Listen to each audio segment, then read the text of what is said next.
u għal-ħadd iddedikat lill-kelma talla skont ix-xewqa tal-Papa Franġisku. Imma x'qawwa għandha il-kelma talla f'ħajjitna. Insellmilkom u nistedinkom għal 165 riflessjoni 3 minuti mal-Patri. Fil-fatt l-ewwel qari u l-Vanġelu ser juruna il-qawwa tremenda tal-kelma talla. Kelma kapaċi tqanqal għall-indiema, kelma kapaċi issejjaħ lill-ewwel apostli għal wara Ġesu. Ekku fil-fatt fl-ewwel qari sejrin nisimgħu silta mill-ktieb tal-profeta Ġona, dak il-profeta li rid jaħrab mill-missjoni tiegħu li xandar kelma ta' ndiema lin-nies ta' Ninwe. Imma malli l-profeta blajnuna talla jobdi għal-missjoni tiegħu mogħtija lilu minn Alla, ekku dik il-kelma tiegħu tqanqal għall-indiema, indiema immedjata fost in-nies ta' Ninwe, mill-kbir saż-żgħir. Kollha jilqgħu il-kelma u jagħmlu emejjel ta' ndiema. Hija kelma qawwija, kelma li tqanqal għall-indiema.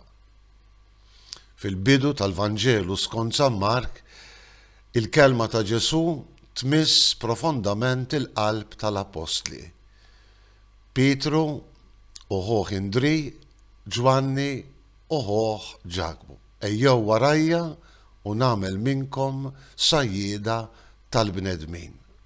Probabilment f'xatt il-Baħar tal-Galilija dawn l-4 apostli, dawn iż-żewġ pari ta' aħwa kienu diġà semgħu il-kelma qawwija ta' Ġesu.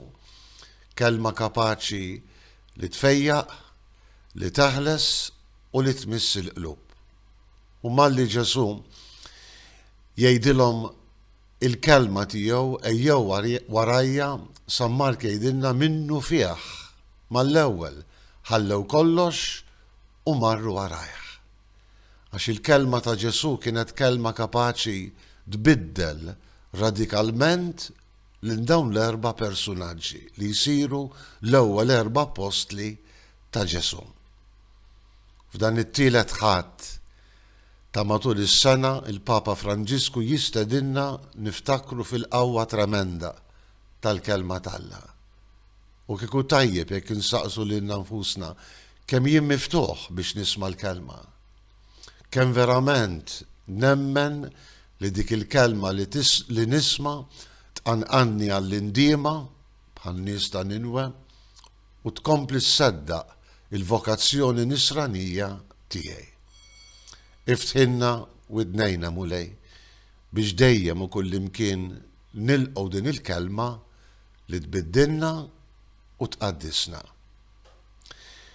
Insellmilkom u l-mulej jagħtikom is-sliem tiegħu.